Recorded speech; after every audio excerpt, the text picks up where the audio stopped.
Welcome in, everybody, to live coverage of the Fantasy Pros Championship. All 12 of these players will be gunning for a $1 million grand prize here tonight on the FFPC YouTube, Twitter, and Facebook pages. I am Eric Balkman, at Eric Balkman on Twitter. You can follow me there. You can also check out the High Stakes Fantasy Football Hour at HSFFO, and, of course, follow the FFPC at FFPC. Want to welcome in Dave Terpoli, a longtime FFPC player here on the program tonight. You follow him on Twitter at Dave Terp. Dave, what's up? Thanks for joining us tonight. Saquon Barkley, number 4. These drafts always get a little crazy. You're getting crazy. We're going to get to it in a little bit. I want to bring in our other co-host tonight. You follow him at Best Ball NFL on Twitter. He is Todd Burrows from Sharp Football Analysis. Todd, welcome in, man. It is always a pleasure to be on the Balkman Islands. It's not the Balkman Islands. A place not only near Argentina, but a place obviously without a razor. That's true. And speaking of razors, Occam's razor had the first pick tonight. That is Rich Billyeu, who we had on the show roughly a month ago. You like how I set you up there? Todd, you are a master of podcasting and radio and TV and streaming. It is truly a treat to be with you for the next hour and a half. My best quality, always my humility. Thank you. So the first pick tonight, Occam's razor, Rich Billyeu, he already emailed me. He said he does not like the one pick tonight. He goes with Travis Kelce here. Jamar Chase off the board to Team 2 tonight. That's Joseph Manquin. He takes Jamar Chase at the 102. Justin Jefferson off the board to the Silver Slayer. That's Bill Rives or Revis. I apologize, Bill, if I'm butchering your name. Had to be pretty happy that he's getting Justin Jefferson at 103 tonight. And then as Terp mentioned, Remy LeBeau taking Saquon Barkley at the 104. Terp, how surprised are you to see that tonight? It's the earliest I've seen him go by a large margin. I mean, get your guy. He probably is not coming back, but just a little early for my blood. Yeah, it is a little early for sure. And King Latifah, the number 5 pick tonight, that's Thomas Funciello, takes Christian McCaffrey after that, followed by Cooper Kupp to right here. That is Barry F. taking Cooper Kupp. Tyreek Hill after that to the Pittsburgh Steelers. That is John Laskowski. Ski going with Tyreek at the 107. Bijan Robinson off the board to Un Ganso y Un Pony Entran and Un Bar. I don't know if I got that right. I haven't taken Spanish in about 20 some years. It was an impressive try, whatever. It was an impressive try. It's like me trying to pronounce Albert Okwuepenau. It's not great, but at least I fake it. That's Gregory Edsall's team as he goes with Bijan Robinson at the 108. Cave 76 at the 109. Frank Levy takes Austin Eckler. CeeDee Lamb, pair of receivers here. CeeDee Lamb, 4th and inches. That's Beth Riches at the 110. Stephon Diggs off the board to David Strumeyer. And then Jonathan Taylor wraps up round 1. Jonathan Taylor to Predator 75. Predator 75 is Derek Greer. Todd, how things have changed. Jonathan Taylor, it wasn't that long ago we were drafting him at the 101. Now he's at the 112. Does he represent a value in Fantasy Pros drafts this year? I mean, in best ball, which you guys both know, I spend most of my time. You can get him mid to late second round. Mm-hmm. I think he's a great value there. At the end of the first, I think there's significant enough questions to just say that it's a decent pick. But the Taylor Pollard start is an interesting choice in this format. I'd like to know your guys' thoughts on Kelce going number 1. We're talking about a 35-year-old when the season starts, tight end, had a career year. He's got a lot of young receivers who are a little bit more seasoned this year. Thoughts on him going at 1-1? Well, I'll say this, and Terp, I'll let you answer this in a second, give your thoughts on this. But for me, tight end premium format, to me, Kelce still represents a large advantage you're going to have over your head-to-head opponent every single week. He still is the number 1 target for Patrick Mahomes. I understand the age aspect, and I know it's not just Utah that is concerned about the age, the fact that, he's entering this stage of his career. And I believe we'll get Rich Billyeu on here in a little bit, and we'll talk to him about it. Derek Greer, who is picking at the 12 spot, is going to join us in a few minutes as well. But I look at Travis Kelce, like if you want to get the elite of the elite and you don't like anybody else at the 101, I have no problem with you going Kelce at the 101 tonight. Terp, your thoughts on that? What if you had the 101? How much would you consider Travis Kelce? 0 times. I would never take him number 1. I would never take him over Chase, never take him over Jefferson. I probably wouldn't take him over Cooper Kupp, to be honest. I don't see everything Todd said is pretty much spot on. He's getting up there in age. Would I just totally fade him in this range? No. I mean, I feel like he's around the 4th, 5th, 6th pick if he falls. I feel like that's where he should go. He obviously presents a ton of upside to position. I mean, you saw last year just all the teams that made it, as deep. And Mojo's stat will always stick in my brain. So do I like him? Yeah. Do I like him at number 1 or number 2 or number 3? No. Yeah, and if you look at it, Andrews was averaging, before Andrews got hurt, he was averaging 1 point a game less than Travis Kelce. He's younger. It's an up-tempo offense. Hey, I'm all for a team get your guy, but I agree with Terp. I wouldn't take him at 1-1, and I think Andrews at 2-11 with Chase is a very interesting way to start things. I agree. Andrews has been all over the board. I mean, he's like, there's no set stone. Like, I've seen him go 8, 9, 10. I've seen him go at the end of the first round and beginning, and then I've seen him fall all the way. Lamar here for the stack. Of course. Sorry to interrupt you. Yeah, you're but fine. Now he's back on the clock, and will he? Oh man. Well, excuse me. I need to go vomit. all the nice things you just said about him, just one pick just ruins it. I mean, normal things that happen on this show. You Mark, get that gift, go ahead, Turp. Don't take advantage of it. Joseph Mankiewicz going with Najee Harris at the 302 tonight instead of Lamar Jackson. To Turp's point, Mark Andrews has been all over the board in the last 3 days, according to Fantasy Mojo data, fantasymojo.com, at Fantasy Mojo on Twitter. Darren Armani is the godfather of the FFPC Pros versus Joe's competition. Anytime we cite ADP analysis on these podcasts, we're always citing it from him. And he has, over the last 3 days, 19 drafts in the Fantasy Pros Championship. Mark Andrews gone as high as the 202. He's gone as late as the 212. So this is one of the later spots he's gone to. And Team 3 had the opportunity there to get that stack going. They chose not to go with Najee Harris and said, will Lamar Jackson make it back to him? There's a non-zero chance of anything. We'll find out what happens there. I want to go through the rest of the second round, gentlemen. You already alluded to it. Derek Greer taking Tony Pollard at the 201. Nick Chubb went to the 202. That was David Strumeyer. Then we get a bunch of receivers. Amon-Ra St. Brown to Beth Riches. Jalen Waddle goes off the board to Team 9, who is Frank Levy. Then you're seeing Garrett Wilson, A.J. Brown to John Laskowski. Derrick Henry to pair with Cooper Kupp from the 6 hole tonight. That is Barry F. And then you're looking at Devontae Adams and DK Metcalf, Patrick Mahomes and Mark Andrews, T. Higgins to wrap up the first round here, the second round here. As you guys talk about the Chase Andrews start is interesting from the 2 hole. Todd, I think the Kelce Higgins start is kind of interesting as well from the 1 spot. Yeah, I mean that's okay. I mean, I'm not a big Higgins fan in that Higgins and Smith is doubling down on number 2 receivers. So you start out with a tight end when you probably should have taken the A stud in Chase or Jefferson. Then you come back with 2 receivers who are the number 2 receivers on their team. I'm looking at Team 3 right now and getting a little chubby. Jefferson at 3, Mahomes, and Ramondre is a very, very solid start. Although you could argue taking Mahomes in the second round without Kelce and not taking Andrews. Imagine if he went Jefferson, Andrews, and came back with Lamar, but still an interesting start for Team 3. Absolutely. We're coming up on Team 12. That's Predator 75. I want to bring him on right now, ladies and gentlemen, to the broadcast. It is Derek Greer who is drafting from the 12 spot tonight. The Jonathan Taylor, the Tony Pollard start. Let's talk about that, Derek. Number 1, welcome to the broadcast. Number 2, how did you like this start from the 12 hole for you?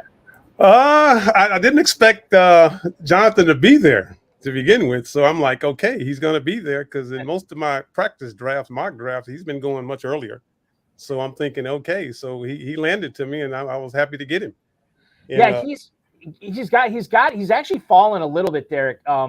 In the Fantasy Pros Championship, he's on average going at the 203, but he has gone as high as the 107 within the last 3 days. So you're right. Like, he's been kind of unpredictable there. You see him on the board and you had to scoop him up. Were you already kind of targeting Tony Pollard there as well anyway? Yes, I got to have him this year. I got to have Pollard this year. I believe he's going to be Tony Pollard, no matter what. He's going to be a monster. I was going to get him it. at 12 or either my first pick in the second round. So one of the two, I had to grab him. So you start off, Derek, running back here. I don't know how much of the plan that was. You obviously could go quarterback, receiver, tight end. There's a lot of different ways you can go here. You're still a couple of picks away. Can you tell us a little bit of what you were thinking? Would a third running back here make sense for you? That's then I'll lack that stud wide receiver there. So that's kind of worried about that. Let me make my pick here. Yep. Let me see here. Who's okay. So Derek, while Derek decides, let's wrap up here. Yeah, Devontae Smith, Najee Harris, Ramondre Stevenson off the board in the early third. Chris Olave, Hurts, and Hawkinson to wrap up the first half of the first round. Ridley, Jahmyr Gibbs, Josh Jacobs, Keenan Allen, and Josh Allen, back-to-back Allens. And you did indeed go running back here. We'll let you talk about it. Derek Greer at the 12 spot tonight goes with Breece Hall at the 312, follows it up with Deebo Samuel at the 401. Derek, let us know your thought process here. Yeah, well, it's like the way we have set up in this league here. We have to have those flex positions, and those two flex positions. I'm thinking now I can start my two running backs and put that third running back, Breece Hall, at that first flex spot. So that's kind of my thinking here. And then I love Deebo Samuel at this spot as well. And I think, like Derek, and I don't know, I don't know offhand how many drafts you've done or how many mocks or whatever you've done. How often have you gone with three running backs in your first four picks or three running backs in your first three picks? Very rarely. I usually go running back, wide receiver, my first two picks, but I just let the draft play to me, whatever position I'm in. And I rarely drafted number 12. I'm like, I got 12. I rarely draft here. I usually get 6, 7, 8, or 9. Or last year I was in 4 leagues, so I had the fourth pick, which was easy for me. And then I'm like, okay. Then I had the number 2 pick in one of those out of the 5 teams I had, and I did pretty well last year. So it's like 12, and I'm like, oh, yeah. Derek, how important is it? Because now you're going to let the board come back to you. You're not going to have another selection here until the end of the 5th, which will be the 60th overall pick. How important is it for you to get either a quarterback or a tight end, or perhaps both with your next 2 picks, knowing that they'll probably be scooped up here soon? It's going to be critical to build my structure, my team here. And I got the one receiver I wanted, Deebo. So I'm going to have to build around my 3 running backs and Deebo.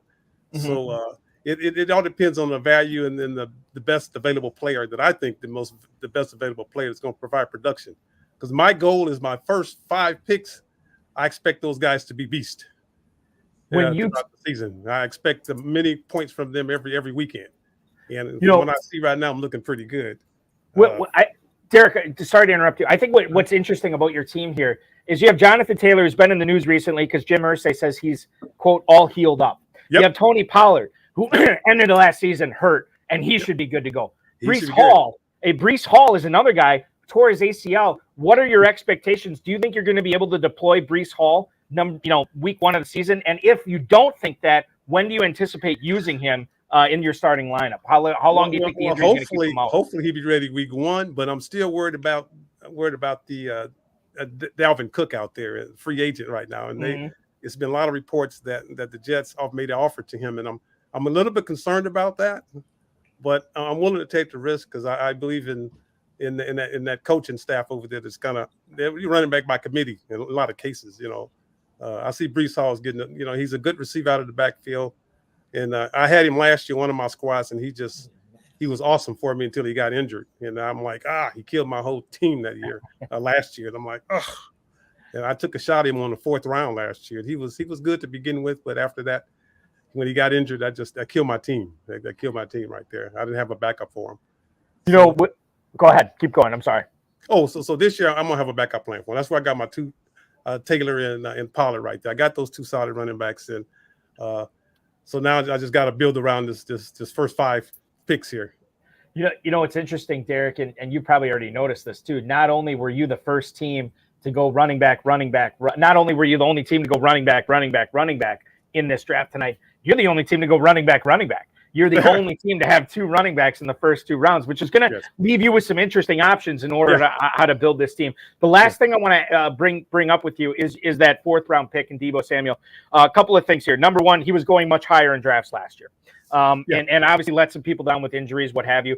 Brandon Ayuk's still there. He came on at the end of last season. George Kittle, Christian McCaffrey is going to catch a lot of passes. Question marks with Brock Purdy. Can you tell us a little bit about what your expectations are for Deebo Samuel this year? Well, I expect that the 49ers to continue that offense with Christian McCaffrey and Deebo and Brian Ayuk and whether it's Kittle and the way they run that offensive. They line up Deebo in multiple positions, and he comes out of the backfield and heaven forbids if Christian McCaffrey gets injured, because there go Deebo in the backfield, a lot in the backfield, and the swing and the plays they run for him. I expect at least plus between 10 and 15 points a game, and even sky's the limit for him this coming season. Sky's the limit for you, my friend, trying to win $1 million in the FantasyPros Championship. I'm in 5 other leagues here, so this is my first draft. I like to start a draft off in July just to get a good feel, and then my other teams I have drafts in September, right the beginning of September for the season starts. So this kind of get me going here. Well, it was nice meeting you. I'm really glad you came on, and you explained yourself very well, and good luck to you. Thank you, Derek. I appreciate it, guys, and I'm glad you guys got this format in place here. I just enjoy it.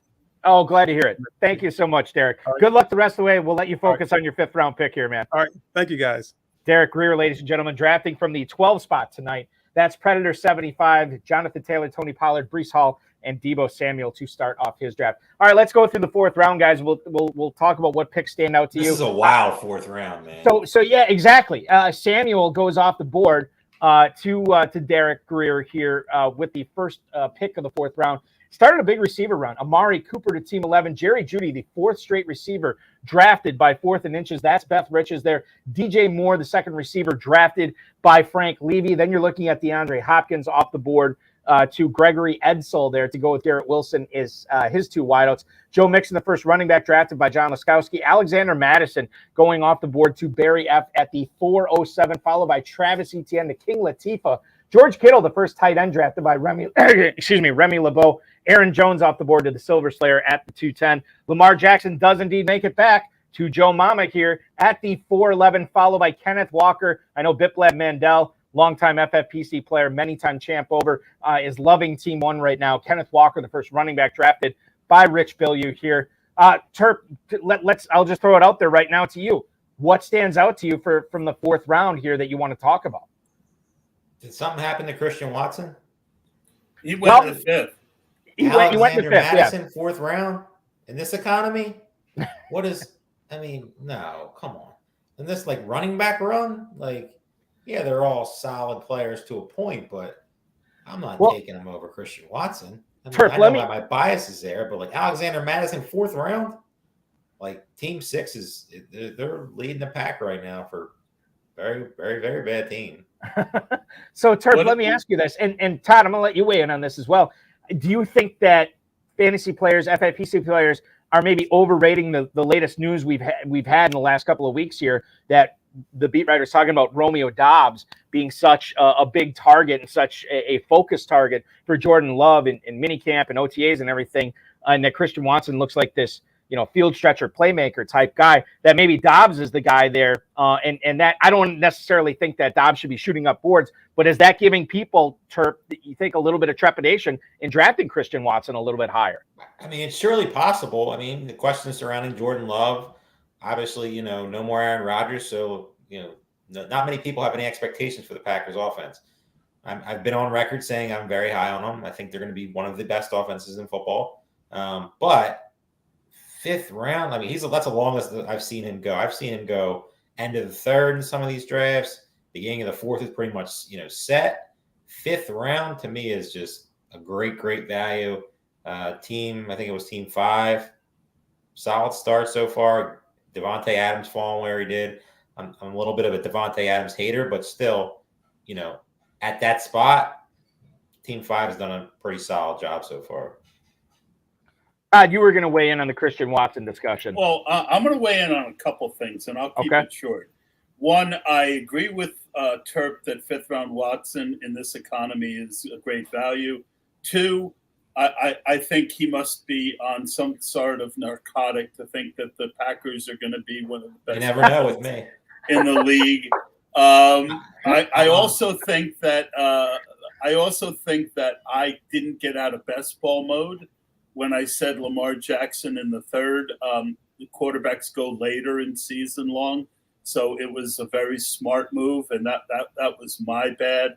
I also agree with the esteemed Mr. Tripoli that Alexander Madison in the fourth round should be a fireable offense, but since you paid $350, we won't fire you. And again, all this is with the caveat that anything could happen, right? of course. I have strong takes. Everyone has strong takes. But I agree with Terp that what team was that? Oh yeah, who is 1, 2, 3, 4, 5? Team 5 right now. I mean, ETN in the fourth, McCaffrey at pick 5, Devontae when he fell, and Watson in the fifth.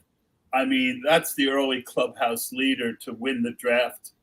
Whether you win the league is another subject. That's Thomas Funciello's team drafting in the fifth spot right now with McCaffrey, Adams, Hurts, ETN, and Christian Watson. A pair of Christians on that team. I don't know what if Thomas Funciello is a religious man, but he does have a pair of Christians through the first 5 rounds. Something to be paying attention to there, or not. I don't Good know. eyes on that. Thank you so much. I appreciate that, Terp. Through the rest of the fifth round here, we got Dobbins going off the board to Occam's razor. That's Rich Billyeu. He's coming up in a couple of minutes here on the show. Dobbins to go with Kenneth Walker in his backfield. Brandon Ayuk, the second receiver, drafted by Joseph Manquin there. Dallas Goedert goes at the 503 tonight to the Silver Slayer. Deontay Johnson, Christian Watson here. Goddard is off the board. Yes, at the 503. We're really going to bring that name up on this show. We're going to bring him up. Absolutely. Still not over it. Deontay Johnson, Christian Watson, followed by Joe Burrow, who's the 5th quarterback drafted at the 506 night. Kyle Pitts to John Laskowski from the 7 hole, followed by Justin Herbert as the starting quarterback for Team 8, which is Gregory Edsel. Then you're looking at Drake London, Cam Akers, Darren Waller, and Terry McLaurin to finish off the 5th round. Todd, anything else sticking out to you in the 5th round here as we get 3 tight ends off the board and 2 quarterbacks this round? I really like the Drake London pick for season long because he's going to have a good floor, right? He's a guy who they throw the ball short to, and he also gives you a nice ceiling. So I think that London I like better in this format than I do best ball. Because best ball, I'm looking more for ceiling first in the 5th round and floor second. And then he just came back with Tyler Lockett in the 6th. Eckler, Waddle, Jacobs, DJ Moore, London, and Lockett. That is a very, very good start. Agreed. I'm with you as well. Gentlemen, we had on the program, probably a month or so ago, maybe a little bit longer. Time is escaping me right now, but let's bring him back. He got a lot of rave reviews, a very highly watched podcast, a very successful player, probably why we got all the views on this one. But I want to bring him back. He's drafting from the 1 hole tonight under the team name Occam's Razor. It is Rich Billyeu. Rich, welcome back to the program. You've been getting Biplab Mandel loves your team, by the way, in the YouTube chat right now with Kelsey Higgins, Smith, Walker, and Dobbins. You emailed me before the show. You said you did not like the 1. Tell us what your thought process there was in getting Kelsey. Yeah, bulky. As soon as I got the 1 spot, I was like, oh, hell no. But we've been drafting on the end a lot, so I wanted to get some diversity. And I just didn't want to go with the Travis Kelce Mahomes stack. And I wargamed it. And I came up with all these beautiful versions. And actually, when Mahomes went, I think he saved us from ourselves. I like getting 2 receivers early, Higgins and Smith. I love Higgins. Cincinnati's going to throw the hell out of the ball. And who do they throw it to? Chase and Higgins, basically. And Devonta Smith, getting those 2 guys, my top receivers, and they come back. I love Kenneth Walker and Dobbins, and you got to take your guys. So we got a number 1 tight end. We have our 2 starting receivers, our 2 starting running backs, and now we'll just see what comes back to us. But it's funny because I went with the Occam's Razor because I came up with all these mad scientist roster structures, And I just didn't like the Mahomes Kelsey here. So when he went, I was like, thank you. All right. So you're looking at that let's talk about that 2-3 turn there. You already have Kelsey on your team. It's coming back to you in the second round. What are you thinking there? Are you hoping for Higgins and Smith? Was that plan 1A and 1B if you were nervous about tell me a little bit about why you chose those players. Well, absolutely. So just like I told you before, I always have a plan A, plan B, plan C. I war game. We got our pick early. Mm-hmm. And as soon as I got that, I went to the ADP and I started looking at a range of players that we could get.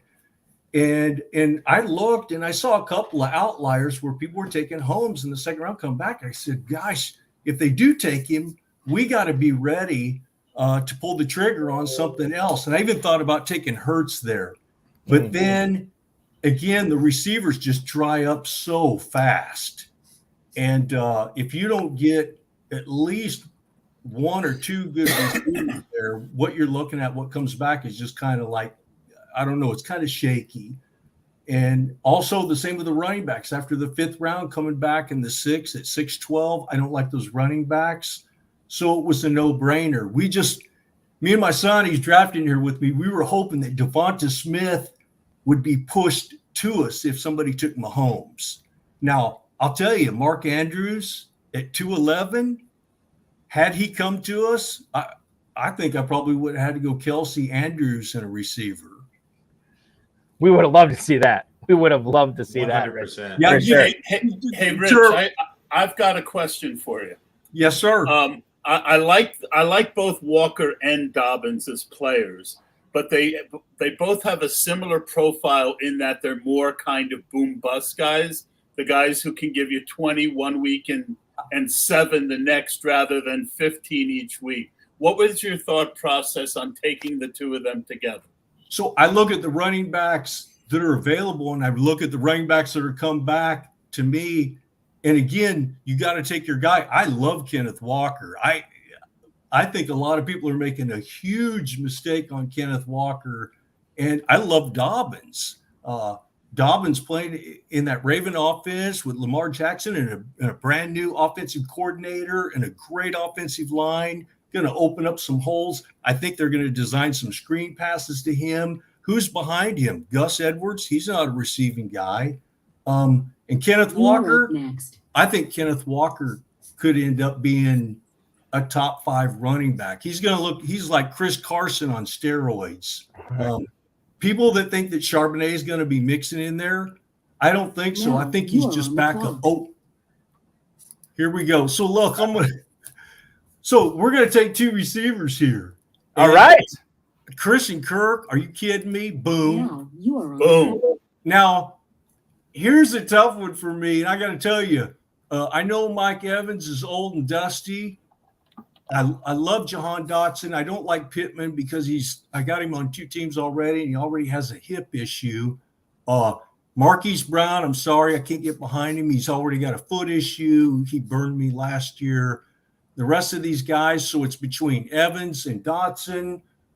And I'm just going to go. I looked at Evans, where he scored last year, and people say, yeah, but he lost Brady. Well, Brady was a broke something last year anyways. I think the quarterback play may be a little bit better, and it's him and Godwin in there. Who else is the receivers? Wait. You just said it could be better with Baker Mayfield over the greatest quarterback of all time? I think, the ghost of the greatest quarterback of all time. Even the ghost is better than the best of Baker Mayfield. Thank you. Baker Mayfield was the ghost of first picks of the draft past. He scared poor. I think we'll see resurgence. I really do. And I know that's hopeful thinking, but remember too, Tampa Bay's line was decimated last year, and they've revamped that offensive line. They still got a good. I'm not sure that Mayfield is up for the task. Well, Todd, your puns tonight are just out of control. Absolutely out of control. That was a good one. I like that. Todd, I'm gonna kick it back to Rich here. Let's try to stay on task here. Okay. Let's try to talk about the Buccaneers and nothing else. Okay, Rich, I'm sorry. Now I'm involved in it. This is terrible. Rich, so the other thing I was going to ask you here, now you go with 4 receivers, 2 running backs. You already have your tight end. Does this change your quarterback strategy as far as what you're going to do at the position, now knowing that you will not have an opportunity to draft one until the 8-12? Are you going to go with like maybe 2 in a row? Are you going to go with a second quarterback maybe a little bit earlier? How does the way that this draft has flowed to you, getting Kirk, which was about 2/3 of a round of a value there, getting Kirk and then Evans there, how does this sort of change your plans for the quarterback position? So again, I honestly, and Turp knows this. I mean, I'm a Lou Tranquilli original fan, and I'm just a fan of still. I know I'm a boomer. Those guys over on Tip Builders call me an old boomer, but I like to push the quarterback anyways. And most of my quarterback mixes that I have so far are a mix of a couple of good guys, and then I've taken value when I can get it. Like I love Herbert. I know Turp loves Herbert, but there was no 100%. Way we were going to get him here. So, and I have Lawrence. There's certain guys that I'm looking at, but at this point, I still feel real comfortable with the quarterbacks that are left, and we'll see. We're definitely. I mean, we're gonna get somebody soon, but and then you're right, Balky. We'll have to probably come back a couple of rounds earlier and take another guy. Now, had we taken Mahomes, I wasn't going to take another quarterback till round 14. I got a great big board over here too, man. I don't play around. And Rich, you are fired up, dude. I freaking love you. Put it out in front of the screen. Great energy. Let's see the big board. I want to see the Billyeu big board right now. As long as you got it there, throw it in front. Do we have it there? Oh my! Look at that. Is he drafting fantasy football That is a board that only an old boomer could love. Oh yeah. Like, and index cards. There are 4 things that board is used for: drafting fantasy football teams, launching nuclear missiles, plotting war plans, and then doing some sort of corporate team building in a conference room. That's the only reason you'd have a board that big, and Rich is getting a lot of use out of it tonight. This board has been to a lot of Civil War battlefields. I used to take my Marines to do battle studies, and I would take this board out in like Chatham Manor in Fredericksburg at the over the river there. So this board has seen some use, but you're right. Normally I'll leave it in the basement, and while I'm working out, I'll be watching guys like you guys and the pros, and I'll be making notes, and I just keep a constant list of notes and keep stepping back and trying to look at different players, because it's so easy to get stuck in that crowd thing. And you just kind of lock a guy out and you say, well, there's no way I'm ever going to draft that guy. But at this point, we've kind of had to change our plan a little bit. The good thing is I've run through this thing 100 different times, so I think we'll be able to deal with it. A true Marine, by the way, getting dual purpose out of that big board tonight. We appreciate you, Rich. And by the way, I believe you referred to Kenneth Walker as Chris Carson on steroids. I have no doubt that Kenneth Walker is going to be randomly drug tested as soon as the Google overlords hear this and get that information to the NFL. No doubt. Rich, thank you so much. I'm sure Kenneth Walker does not thank you for that random drug test, but congratulations on a very good start to this team here. We're not surprised at all. I know Biplab Mandel's raving about it. Good luck the rest of the way to you and your son as you try to draft this $1 million team, man. All right, guys. Love FFPC. Love you. Thank you. Good luck. You got it. Rich Billyeu, ladies and gentlemen, drafting from the 1 spot tonight, Occam's Razor. Ooh, I forgot to ask him. He's just popped off. I can't ask him anymore. Hudson Kern Reeve wants to know if you guys know, and I had to look it up, so I can't say, what Occam's first name was from Occam's Razor. Do either of you guys know? I think it was Rich. It was Rich Occam, the Marine. No, it was William of Occam. William of Occam is what it was. So Kern probably knew that. I had to look it up. Now we're all a little bit smarter tonight. Now back to the fantasy football, guys. Getting back to the 7th round here. Let's go through that. Obviously, Rich took Mike Evans there at the 701. 2 running backs off the board here with question marks. David Montgomery, Javonte Williams, James Conner, who is in the news today. Remy LeBeau taking him as his number 2 running back at the 704. Michael Pittman, Marquise Brown, Dalvin Cook off the board. To John Laskowski here at the 707. Jahan Dotson goes to Team 8, who is Gregory Edsel. Then you're looking at Evan Ingram as the 8th tight end selected tonight. He goes off the board tonight at the 7:09. Alvin Kamara, the 3rd of 4 straight running backs drafted by the 4th and Inches Beth Riches franchise there. George Pickens and Isaiah Pacheco wrap up the 7th round. Todd, what's standing out to you as you look at the 7th round? I guess we can talk a little bit about that trio of running backs there going in the early 7th between Montgomery, Williams, and Connor. Are those guys all similarly placed for you in your Fantasy Pros rankings if you were drafting in this competition, or does one stand out? I really think that David Montgomery and the Gibbs-Montgomery ratio, I like both of them. I hope, I'm hoping to be over on both of them by the time September rolls around. But David Montgomery, I mean, Gibbs, we're already hearing that he's being moved all around the formation. He is a receiving back. He's not a between the tackles back. Montgomery is, and he also has receiving chops. So I think both of those guys behind an outstanding offensive line can be winners. And I'm willing to take Montgomery, over any of the other guys drafted here. I certainly would take him ahead of Rachaad White. And I guess and Swift too. I would take him well ahead of Swift, who went the round earlier. Todd, this is probably, Terp, I want to get your thoughts on this in a second, but this might be a good best ball question for you. Hudson Reeve is pointing out in the YouTube chat right now that if you drafted early, like the Never Too Early Best Ball tournament, or any of the other best ball stuff that we had going on early, you got Gibbs pretty cheap. You can't get him cheap anymore. He goes at the 308. Do you think that if you load it up, I guess it kind of changes because the Fantasy Pros Championship, the majority that there's only a handful of drafts that went off before the NFL draft. But when you look at a guy like Gibbs, is he being overvalued right now at the 308 when you consider David Montgomery went in the early 7th round tonight? I don't like him as much for this format. I don't want to have to pick the weeks he goes off, right? Not at that place. I was not on him on early best ball, but he kind of won the lottery with his landing spot. Playing on turf, playing behind a good offensive line, playing in an upscale offense for a coach who's not going to take his foot off the pedal. I don't regret my decision that I made because, some guys win the lottery and some don't. But again, in switching to a season-long format, I want guys with upside, but I also want my first few picks to be guys that I know that I'm getting that 15 points a week from, and I'm not so sure Gibbs fits that bill.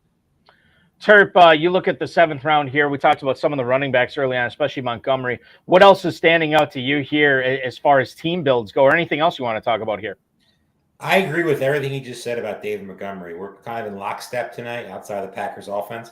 But David Montgomery is one of the best values right now in fantasy football in all formats. I mean, the difference between him and Gibbs, do I think Gibbs will be a very, very good fantasy player? I do. I think that offense just has a ton of potential. But Montgomery right now, you saw last year with Jamal Williams. You saw all the goal line work, which he's going to get. And he's just an overall better player than Jamal Williams. So you're going to see, like you said, the offensive line is one of the best in football.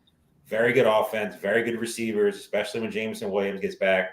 David Montgomery, to me, is looking at my portfolio, a guy that I need to get more of. I have a good amount of them, but it's just somebody I need to keep adding because right now, 7th round, especially if you're starting heavy wide receiver, heavy quarterback, or tight end, or whichever way you decide to go, he is the perfect RB2. And in some formats, you could easily put him as an RB1 and be okay with it if you're crazy with the tight ends and the quarterbacks early. But besides that, I mean, Javonte Williams, I've talked about it numerous times. I'll add him a little bit, but he's not somebody that I'm targeting a bunch. I don't. Could he have league winning upside? Yes, but I'm just going to bet on the injury just being as terrible as everybody says it was. I mean, looking into it, it was not just a normal tear. I mean, he pretty much tore his whole knee up, and he could say whatever he wants that he's ready, but like we said, J.K. Dobbins said he was ready too. Right. And that really didn't work out well for him. Yeah, I think that's the biggest thing to understand as far as these players coming off injuries. You don't want to put too much stock in what not only the player but the team is saying in the offseason. Go ahead, Todd.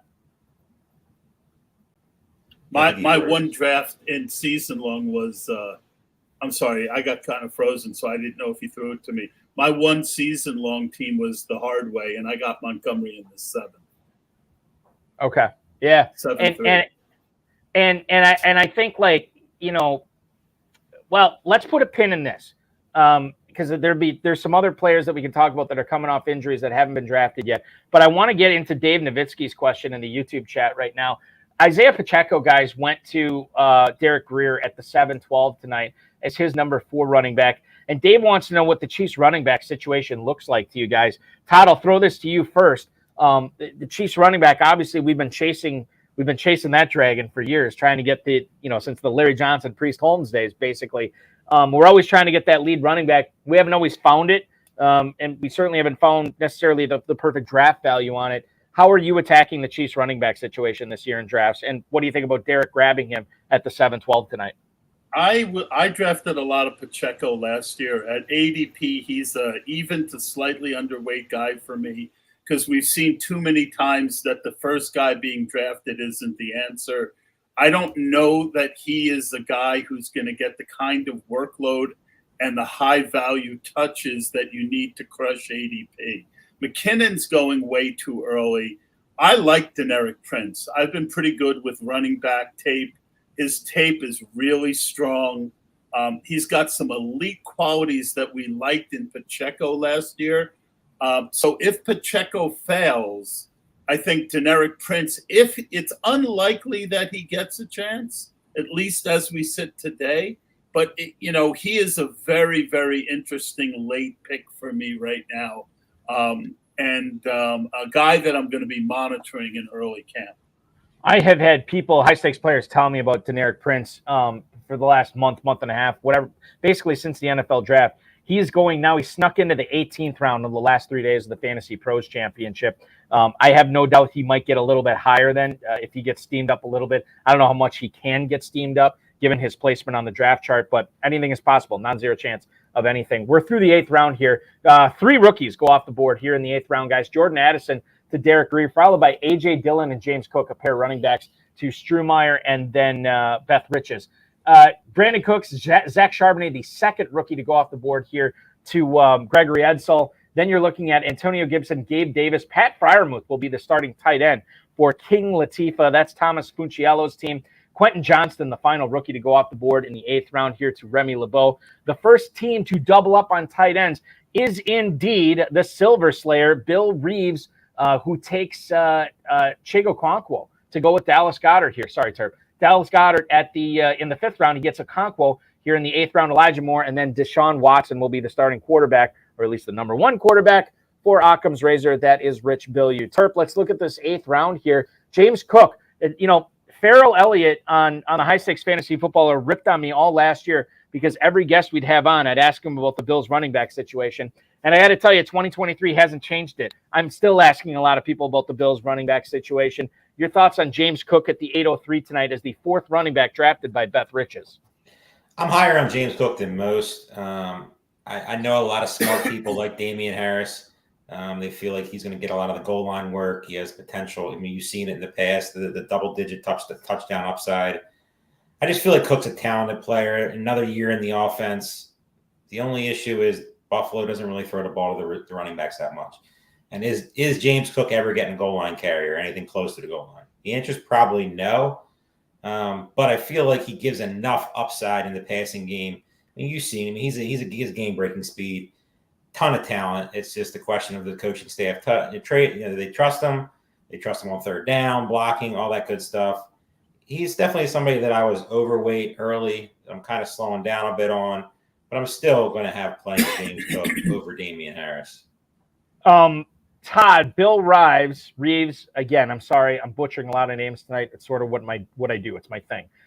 He is the first team to double up on tight ends tonight. Can you talk a little bit about the game theory? And obviously we can bring best ball into this as well, even though this is a 20 round managed format in the Fantasy Pros Championship for a $1 million grand prize. Can you talk a little bit about the game theory that goes into being the first team to select 2 tight ends and what that does or what it should do for the teams that do not yet have a tight end in this tight end premium format?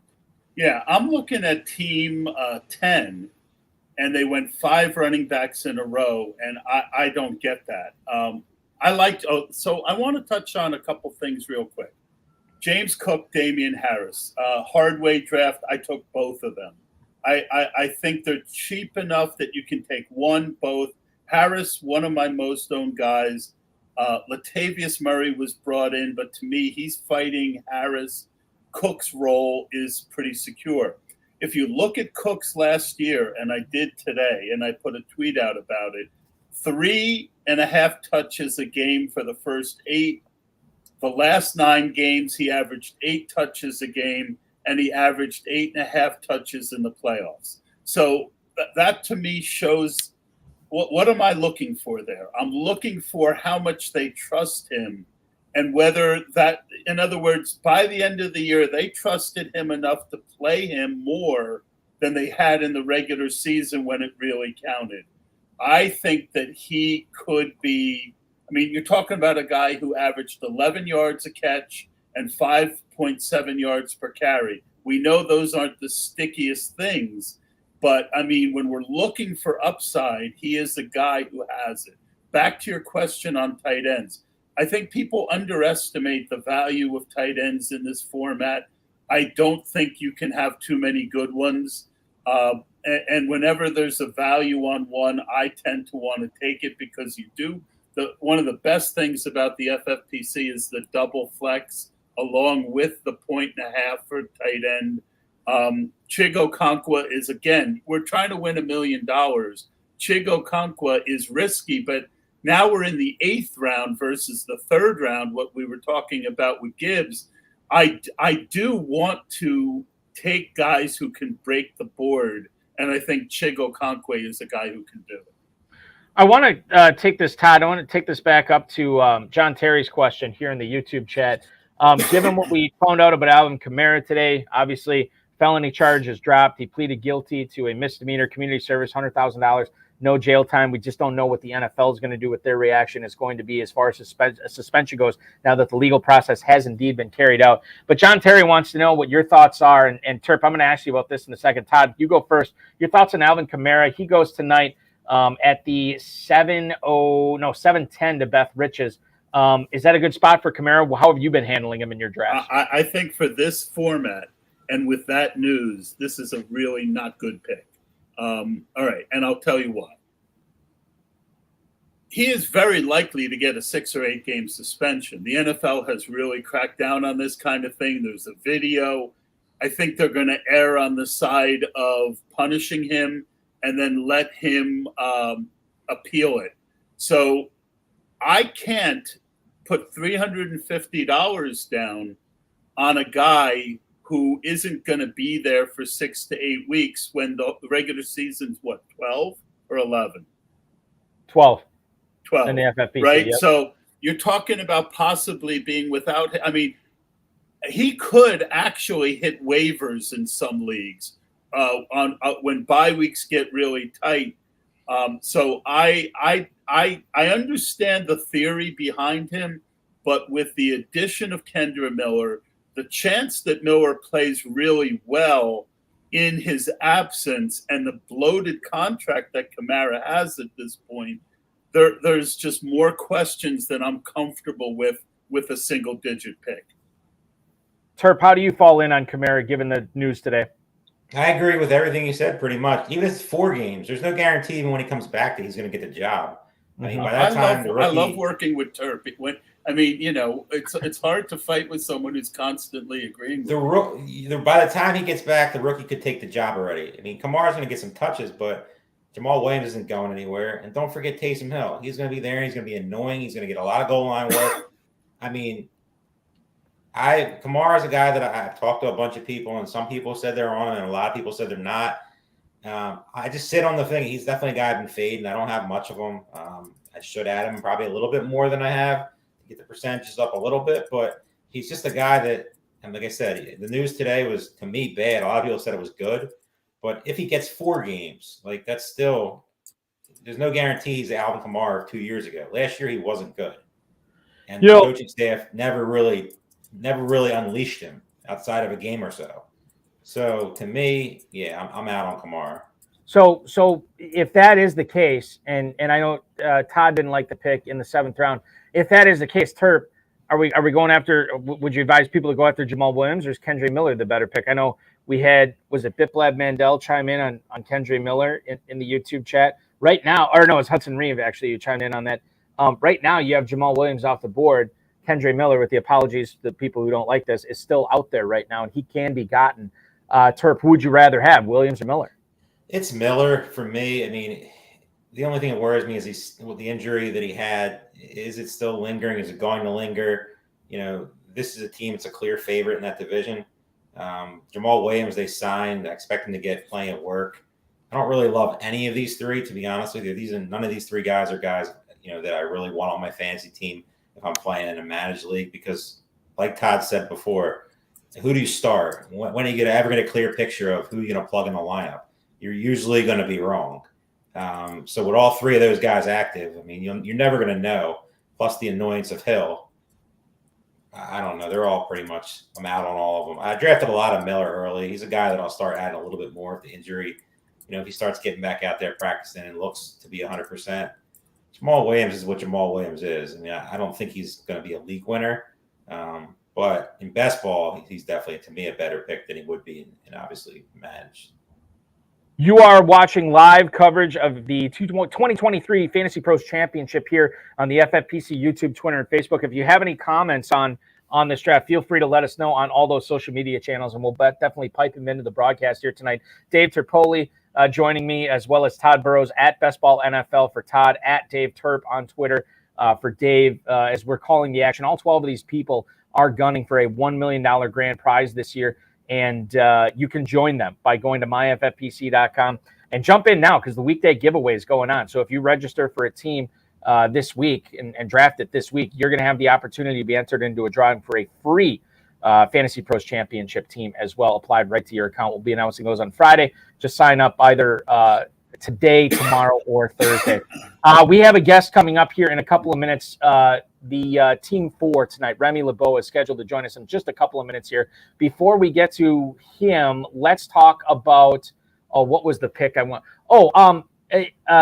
Todd, in the YouTube chat, Biplab Mandel asked you about Jameson Williams, given that he's going to be missing some time this year. Can you talk a little bit about the difference of drafting Jameson Williams in a contest like this as opposed to, say, the FFPC Best Ball Tournament or Superflex Best Ball Tournament? Well, in best ball, I like it because I know I can layer him in as a 4th or 5th wide receiver when I can get by. First of all, it's a 14-game regular season versus 12.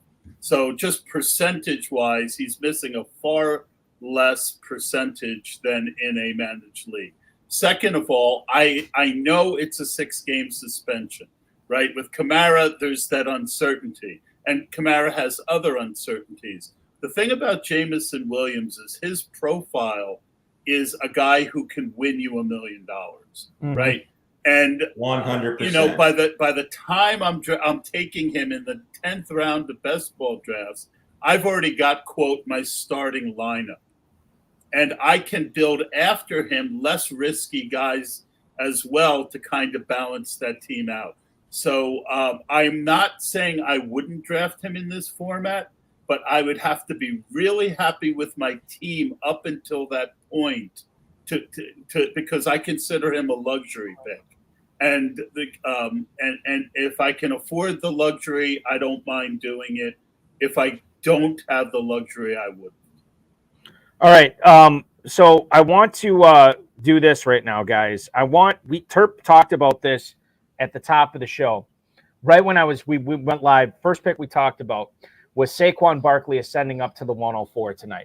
Bit of a surprise. We have not seen it a whole lot. Let's get into the mind of the guy who made this happen. Remy LeBeau joining the show. Remy, welcome in. Saquon Barkley at the 104 tonight. Thanks for hopping on. Can you tell us a little bit what went into that pick? Welcome in.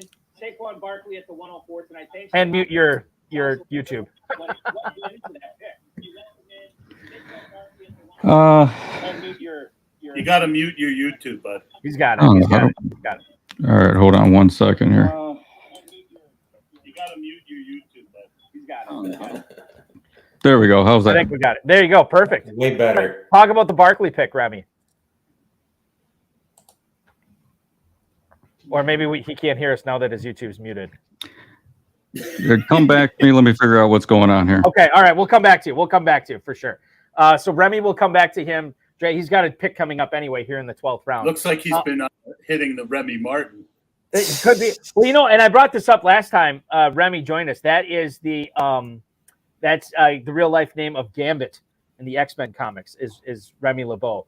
For all you comic book, You're a wealth of knowledge. Well, it's all useless though. That's the thing. I was just gonna say, fountain of useless. I can't use any of it to my advantage. That's the issue.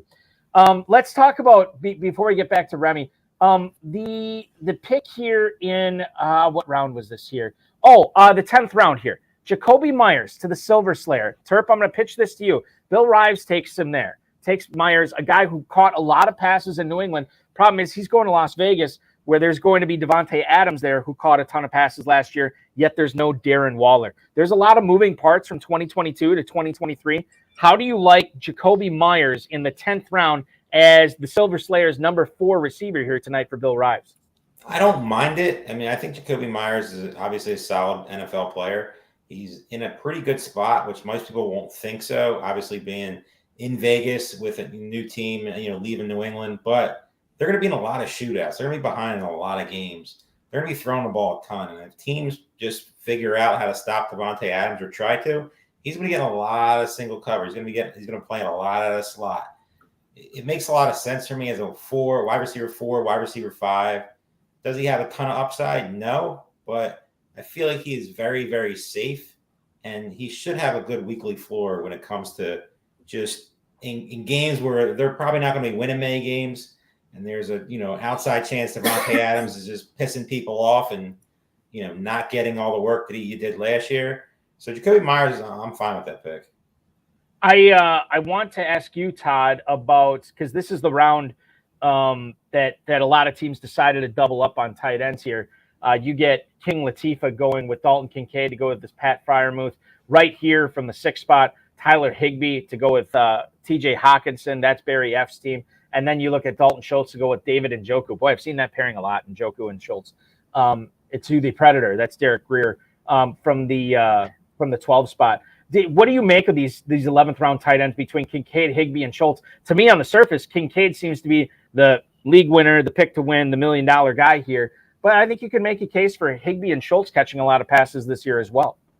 Yeah, I want to touch on 10th round Greg Dulcich and the great job that team has done overall. I mean, I'm not really Bijan Gibbs guy, but when you look at the structure of that team with Garrett Wilson, Godwin, Jahan Dotson, high upside with Charbonnet, high upside with Jackson Smith Enigma, and getting Dulcich, who I think he's my most owned tight end in best ball. I really like what that team is doing. Now he's adding some good backups. I can argue the Bijan Gibbs picks, but that team has a tremendous amount of upside while not really having no floor. So kudos to him. To me, when I think about doubling up tight end in this format, I think about taking 2 of the guys who you're going to start every week. These guys are backups, right? These guys need something to happen. So pick your favorite. I'm not a Kincaid guy. Higbee, I think, is limited, although he had that 1 week that helped me get to the FFPC final in the best ball last year. Juwan Johnson is upside. I think people are sitting back a little too much on Cole Kmet. Irv Smith has never done anything but is on a good team.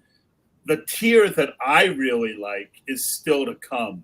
I think there's some really, really interesting late tight ends this year. We agree I won't there. mention them because we're on this. I really like what that one team is doing. And I think the other team we like with Eckler, Waddle start, Engram is kind of a risky pick now that they've added Ridley. Will he get regular volume? That's a team that I like everything he's done other than that. But that's a team that I'm really interested to see what he does with the next pick and the next couple tight ends, because I think he needs some help. Terp, I'll throw it back to you. We're going to get Remy LeBeau on here shortly, and he's coming up on a pick here. Your thoughts on Roschon Johnson here to John Laskowski at the in the 7 hole? This is his number 5 running back. He's been polarizing in rookie drafts. I think he continues to be polarizing in fantasy pros drafts. Roschon Johnson here in the 11th round. Is that a guy you want to be in business with there at that price? It's an upside play. I mean, it's a handcuff, I guess you could say. It's a potential league winner. I mean, Herbert's going to get most of the early season work. Does he keep the job? That's a question. I mean, Foreman's still there. Justin Fields is obviously a very talented rushing quarterback. So Roschon Johnson's a guy that I added a ton early. Not the best landing spot for me in the draft, but he's definitely a guy that I'll mix in. Will I be overweight, have a ton of them? Probably not, just because it's a muddy situation. But he could do a lot worse as your running back 5. I want to remind everybody that if you are watching us on YouTube, Facebook, or Twitter, you can chime in with your thoughts on what you're seeing here, and we'll answer them. If you have any questions, we'll throw it to Todd, we'll throw it to Terp, we'll throw it to our guests tonight, and they'll answer them live on the air. I changed my mind on Remy. Sorry to interrupt, but I changed my mind on Remy. He took the man, Tajay Spears. Tajay Spears, okay, yeah. There's no bigger Tajay Spears fan players. I am now on Team Remy Martin. Team Remy Martin, Team Gambit, a.k.a. Remy LeBeau. Welcome back to the program, my man. So you're getting a lot of love from Todd Burrows with the Tajay Spears pick here, man. Well, I like it. I'm really big on Tajay Spears. And apparently Todd Burrows is too. Can you tell us a little bit about the Barkley pick at the 104? We don't often see it, but we saw it tonight. Barkley at the 104. Tell us what you're thinking there. You know, Barkley should be going in the first round. Depending on where you want him to go, it's a matter of opinion. Some people say Christian McCaffrey, but he has question marks on him. But John Robinson, he's a rookie. Saquon Barkley, he's higher on some other people's boards. But I'm going to be honest with you.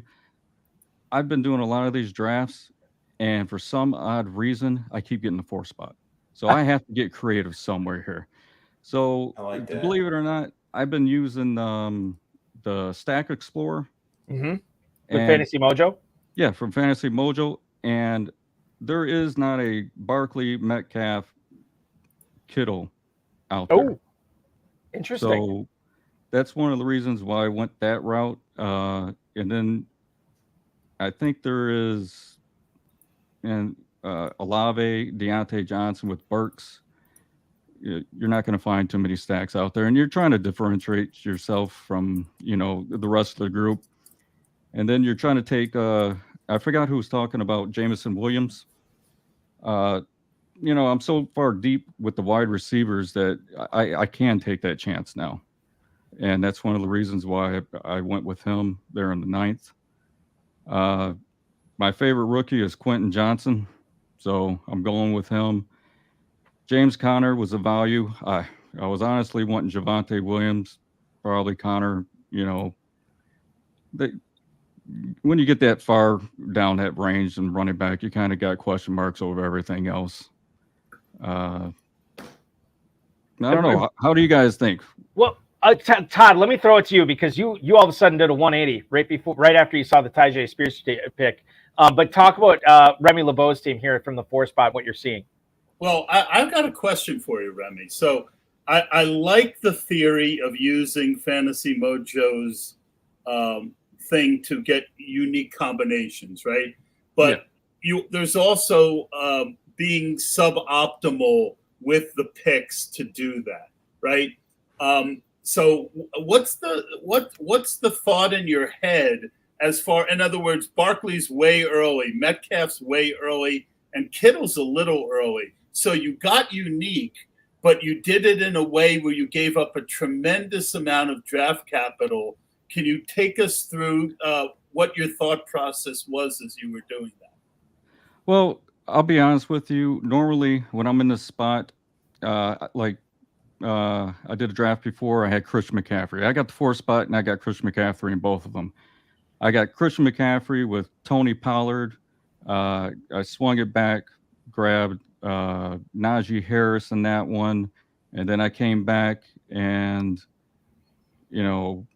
I think I grabbed ETN, and then I started building up the wide receivers, and I went there, and I think I got Joe Burrow dropped there. So I've went with running back stacks already, starting in the beginning. Go ahead. Go ahead, Oh, Remy. So I think I've taken Bijan Robinson in the 4th. I've taken Tyreek Hill in the 4th. I've taken Kupp in the 4th. When I say I've been getting the 4th spot, I've been getting the 4th spot a lot. Right. I've had Jefferson drop to the 4th spot. I had Chase drop to the 4th spot. So I'm ridiculously overpowered at the 4th position. So in this one, I had to get a little bit different. I just did because I can't have the teams with every team having the same stuff. I mean, right. Pollard usually isn't dropping down there in the 2nd round in the 4th, and of course, that's somebody that should be going. Depending on who it is, I believe Terp loves Pollard. He'd take him in the 1st. Pollard, no matter what. I'm in the same line with you on that, and I want to be honest with you. If Pollard happened to drop there in the 4th, I was going to take him, of course, over Metcalf and stuff like that. So this one, I had a game plan when I went in this, and I stuck to it, even though there was 2 spots, Olave. I didn't expect Olave to be there. Believe it or not. You got some value back there. Some great value with Olave. Yeah. And believe it or not, who I was going to take was who you guys have been talking about a lot, is Deebo Samuel. That's who I was planning on taking that spot. And it is a little bit ADP, but I knew he was going to get back to me. And that's who I wanted to get different with. But, Olave is there. I'm not passing up Olave. Now, I'm trying to get different. I'm trying to do the stack, but I'm not going to get too crazy when it comes to something like that. Remy, go ahead. So to sum up, you basically were saying that, if I understand you correctly, that when some drafts you take value and other drafts you want to be unique. This is one where you want it to be unique. Is that a fair summation? That is fair. I was forced into going unique because it's the 4th spot again. So this time I have I knew that I wanted to take a running back, and I've already have many shares of Christian McCaffrey and Bijan Robinson. And Barkley is up there on my list. Now, believe it or not, I would have loved to take Pollard, but that would have been a little bit too high. But I was hoping that you'd fall back. But I was kind of hoping that he'd fall back like in the other 2 drafts that I got him. Every draft is different, and that's what it's so great about this, is that everything is different. You don't know what you're going to get. There's a lot of good stuff. I mean, Jalen Hurts fell to the middle of the 3rd on this one, which he's always been going in the 2nd. Sometimes I've seen him go right there at the back end of the 1st, 2nd round. Remy, you're on the clock right now here at the 14:09. You already have a pair of tight ends. You have a quarterback, 3 running backs. The rest are all receivers. Can you tell us who the pick is going to be here live on the show? Let me go ahead and just double check that. I got somebody here helping me in the background. So everybody behind it, every great fantasy manager is a fantasy co-manager. Yeah, go ahead. Yeah, go ahead.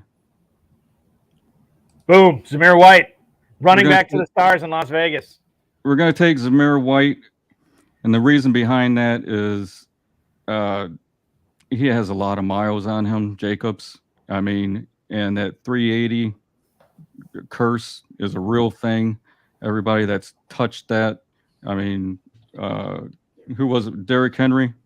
Derek Henry had it, and he goes down the previous year. I think he did it twice, and then he went down. He missed a few games the last time also. So if I'm going to take a shot on that, yeah. I've been loading up on Zamir White lately myself. You add to what you're saying the fact that Jacobs is talking about holding out. Yeah. And I don't think he'll actually miss paychecks, but besides all the work he had last year, we've seen when guys miss all of camp and come in before game one, them pull a muscle and miss time. So I like the pick. I'm trying to find out here, Remy. Is there a player? We mentioned Jamison Williams. We mentioned Quentin Johnston have been two of your favorites. Is there another player that you drafted tonight that you feel like you already have a lot of shares of that you're invested in this season that you drafted tonight? Definitely DK Metcalf. Okay. I'm really high on DK Metcalf. I mean, if Waddle fell, of course, I would have took him over DK Metcalf. I have him rated higher for that. But, and of course, if Devontae Adams fell, I would have took him. Right. But, I wasn't lucky on that one. I'm not sold on Garrett Wilson. I'm a St. Brown. I do like him. He fell also, but I'm not taking T. Higgins or Devontae Smith over DK Metcalf. It's just personal preference. That's who I got rated a little bit higher. And, of course, I paired him with Geno Smith with my quarterback. Remy, you're in the hole right now. Before you make that pick, I know you've done a bunch of Fantasy Pros Championship drafts. Can you tell our viewers and our listeners, everybody who is watching this right now, something that they may not understand about the Fantasy Pros Championship, something about the lay of the land, something that stood out to you in all these drafts that you've done that might surprise some people that have never done one of these before? Well, this is my second year, and the format it's a great format. It's hard because every win you need, especially when you get up to the 12th, because it's a short season, 1 through 12, and then it goes into the playoffs, 13, 14, and then you got 15 to the 17, which turns into best ball. So when you're drafting, you have to take all that into account. One, you have to be different. One, you have to get your team there, and then you have to be different. So you're on the clock right now, Remy. 30 seconds here. What are you and your co-manager thinking here with the 1504? All right. I'm going to take the backup on this. Last three picks for Remy LeBeau have been Tyjae Spears in the 12th, Gerald Everett in the 13th, Zamir White in the 14th, and now another running back here, 61st one off the board. Remy, tell us about Keontae Ingram. Well, he is the backup James Conner. James Conner still has some question marks. I am thin at running back. So I think last show that I told you that I'm a firm believer on handcuffing. Mm-hmm. A lot of people really don't do that. And I think the previous show I also told you that if I'm starting off robust running back, I'm not worried about handcuffing. But in this situation, I have Barkley as a starter, and then I got Connor as a starter. I really want to take their backups to make sure I solidify that one.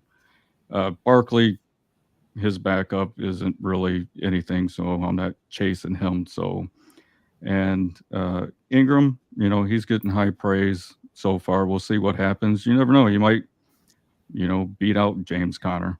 Right.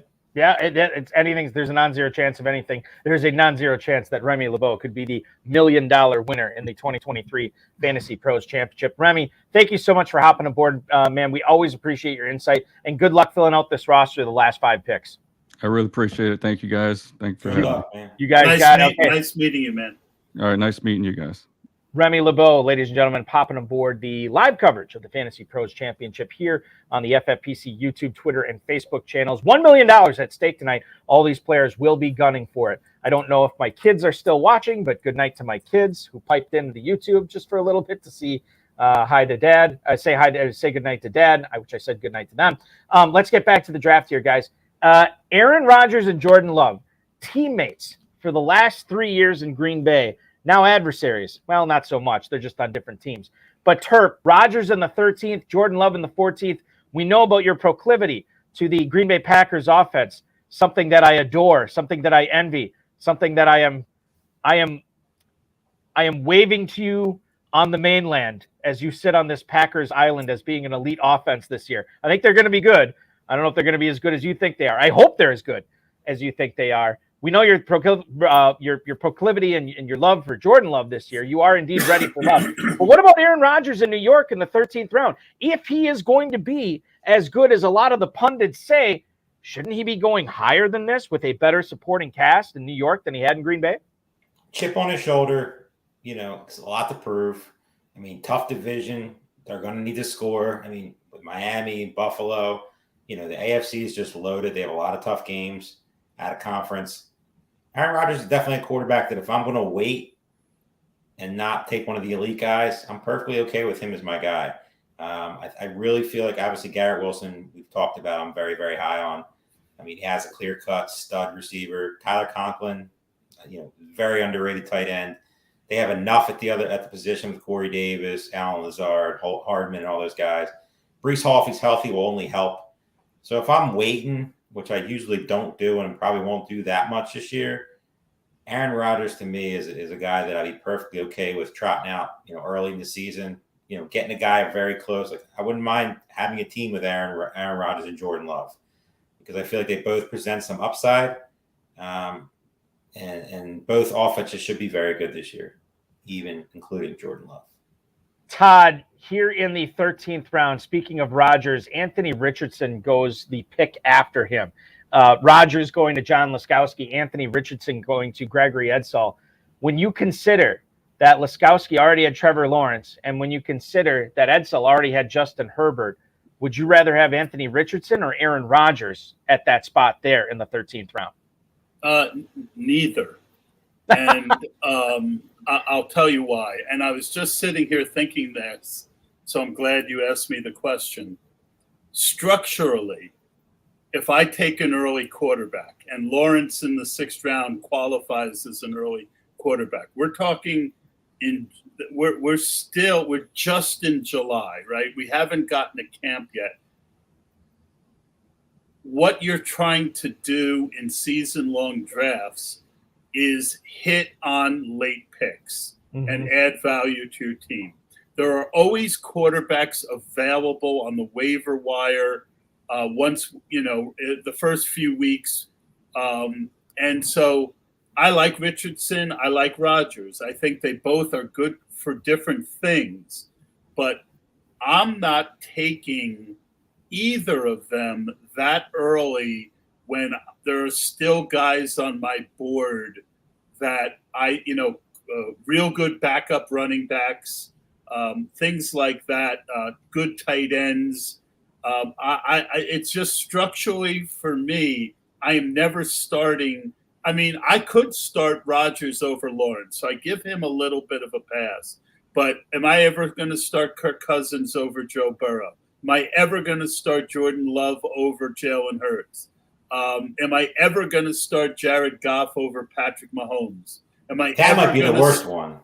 Well, he got autoed, so I don't know if that was stupid. Oh yeah, yep. If that was That's stupidity or an accident. I'm never going to start Russell Wilson over Lamar Jackson. With that in mind, what is the best way to build a team in a season-long league where you only start one quarterback? My argument would be I only take these guys when it starts to get to the point where I don't like anyone, then I'm willing to take a second and third quarterback if one is there that I still like. Like I took Kyler Murray in Hardway. Let me look at. I have that open still. I took him in the 14th round. All right, so I took him a little too early. But the that draft officer was a long time ago. It was a long time ago. It did, and my first quarterback was Lamar. But I came back and I got Likely and then Gesicki 2 rounds later. But I already had 2 tight ends, so that's probably why I did it. But you get the larger point, and that's the point we want to share with the audience. You don't want to be taking your backup quarterback in a season-long. Best ball's completely different because every week either one of them can give you the higher score. In season long, if you're never going to sit a guy except for a bye week, why are you adding him to your team while there's still other good people out there? I think that's my issue too, and I won't get into it, but last year I co-owned a team with somebody and we had Josh Allen and he's like, well, we got to get somebody else on this roster in case something happens to Allen. Well, I mean, that's fine if you're drafting in a closed 12-team league, I think you can make the case for that. But Correct. But when you're trying to beat out thousands of teams for $1 million, man, I'm going for broke. After I channel Joe Del Zanero, the Baker boy himself. There is no such thing as a bad pick after the 10th round. And if that's the case, man, give me those backup running backs. Give me those high-end wide receivers that could give you those spike weeks. Give me the sleeping tight ends that Todd Burrows has been talking about on the program tonight. We're going to get to that in a second. Before we do, speaking of those backup running backs, Jerome Ford goes off the board to the Silver Slayer tonight at 1303, running back 51. I think about how Kareem Hunt, even Dearness Johnson was used in that Cleveland offense with Nick Chubb, and I feel like Ford should not be lumped in to these running backs that are simply the injury away type guys. Ford might have a role on this team from the get-go this year. It's looking that way as of right now, but a lot of things can change by the time the season comes along. I still think there's an outside chance Cleveland adds one of these veteran guys. I mean, Jerome Ford has been getting a lot of positive press early on, but he could easily be totally just washed and out of any drafts if they sign one of these, Ezekiel Elliott's or something like that. I have a ton of Jerome Ford early. He was pretty much cheap. He was pretty much free. I'm still adding him right now. I probably will slow down a little bit. I don't think he's going to have as much of a role as people think he is. Nick Chubb's going to be the guy. He's going to play as many snaps as they can. Jerome Ford I'll be even on him, maybe a little above, but nothing crazy on him. I feel like he's going to start getting too overdrafted if they don't add anybody. All right, so go ahead. Strong is the guy. I mean, if you want a guy who, we talk about everything that you like about Christian Watson, you can talk about Pierre Strong. I agree. Small school, highly explosive. Not everything, because Watson really showed out in year one. But Pierre Strong is a really talented guy who can run and catch. He might be the third down back on that team. And if Ramondre goes down, he's the most talented guy. I love the Pierre Strong pick that Team 3 made. Guys, we have not talked a whole lot about Beth Rich's team, and I think it was one of the more unique starts we've seen in the first 9 rounds. She gets 4 receivers right away, then goes with the 5 running backs. Terp, I'm going to let you weigh in on this first. Your thoughts on that start? No quarterbacks, no tight ends until round 10. She doesn't draft her first tight end, and so far her only tight end until round 12 with Juwan Johnson. Your thoughts on that start? I love the start, personally. The first 4 picks, love that. 2 running backs, and then they got a little weird. To me, it's a best ball build more than a season-long build. I mean, you can get away with, getting a little crazy with best ball, drafting 3 tight ends, but you have to start people. That's the problem that people, when they're moving from best ball to redraft, is you can't just draft a team and be done, and then whatever guys score the most points are in your lineup. She's going to have to pick one of Herbert, Cook, Kamara, Sanders, Akers. And most of the time she's probably outside of Akers going to pick wrong. So it's a tough decision every week. Top tight end, Juwan Johnson, who I like a lot, one of my top 3 highest owned tight ends. So love that pick. But to me, it's the first 4 picks. I was like, this could be one of the best teams in this league. Mm-hmm. And I feel like there's just too much qualities of a best ball draft for me. Dak, and then what's Derek Carr? What's Derek Carr bringing to this team? I mean, I like the Dak pick. Very, fits the bill with CeeDee Lamb. But the Derek Carr pick is kind of useless in my opinion. So I like the start. I actually love the start. First 4 picks, I really, even after that with Akers and Sanders, I really liked it. But then it kind of just fell off a cliff a little bit. Todd, is there something to be said for Beth Rich's team for maybe not taking those 5 straight running backs, maybe peppering in a tight end or something there instead, and then maybe hitting on running back a little bit later? So far, since the 9th round, she's only drafted 1 running back. Your thoughts on Beth Rich's team here tonight, man? Well, I already kind of crushed it for the Kamara pick. Mm-hmm. But when you look there, Well, I would have taken Pacheco, right? That would have been, and I like the Cook pick. I think Khalil Herbert is interesting. I like the Dak pick. I mean, it's a really decent team there, but I don't understand, like Terp said, the Derek Carr pick and a defense, right? To me, Jawan Johnson's not a guy I feel comfortable starting every week. Isaiah Likely is now off the boards. Jelani Woods, Jake Ferguson, she did get. He's one of my tight ends. There's still one of my, maybe more of my tight ends that are out there. I like the Mims pick that she just made, but I think she, we see this a lot where people paint in one color for a while and then paint in another color for a while. And I always find that they tend to not finish as strong as they start. I would have liked to have seen her mix the rest of her colors a little better. Mm. And I think, I mean, obviously we're seeing a lot of mixing after the ninth round because you got to fill all those spots. And guys, Todd, let me throw this to you. But like the Lazard pick, you start with 4 people, and then you take a guy who's more of a blocking wide receiver with zero upside. Yeah, I mean, Dalton Schultz was available there. So again, I'm not crapping on her team. I like a lot of her selections, and I don't think it's necessarily a bad strategy. I just would have liked to have seen her pull it off a little better. Terp, when do you sort of like flip the switch where you start looking? At what point in the draft do you stop looking for, okay, now I got my core, now I got my every week people that are going to help me carry this team to the playoffs or to the championship round? At what point do you flip the switch and say, okay, now I got to start looking for these spike week guys? Now I got to start looking for the upside, the players that, if given the opportunity, they could absolutely smash. Is there a point in the draft where you start doing that? A lot of it's based off structure, obviously. I mean, how you build your teams the first, 10 rounds, I'd say. After 10, I feel like you're drafting a lot of spike type of, I know spike weeks and all that stuff is a best ball term, but it's not really that much different. Guys like Marvin Mims, Zamir White, they're guys that you want on your team because they're one injury away from being a $1 million winner potentially. And we can go through a bunch of other guys that we've talked about that if a Cortland Sutton gets traded or gets, just as terrible like he was last year, Marvin Mims was Sean Payton's #1 draft pick. He liked him for a reason. And I know a lot of smart people are drafting a ton of Marvin Mims. So he's a guy that I would love to add in every draft I can. Zamir White, you talked about Pierre Strong. Malik Davis is another one that is another guy that, we try to add. I like a bunch of the guys in Houston. I mean, I like Tank Dell. Tight ends we talked about. I mean, there's a lot of just upside plays like Alan Lazard or Trey McBride.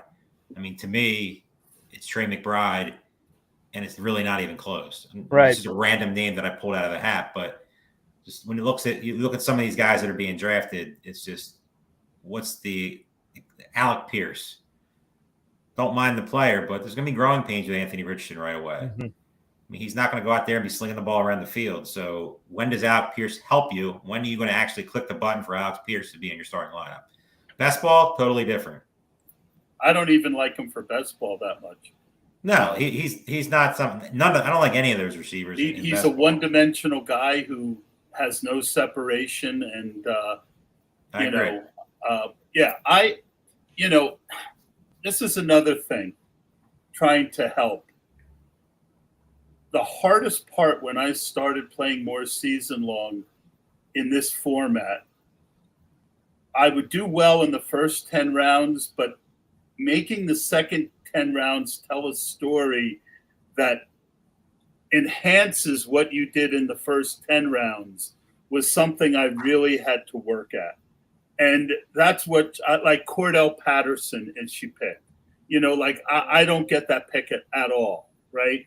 I don't want to just pick on her team. Look at the Tua team.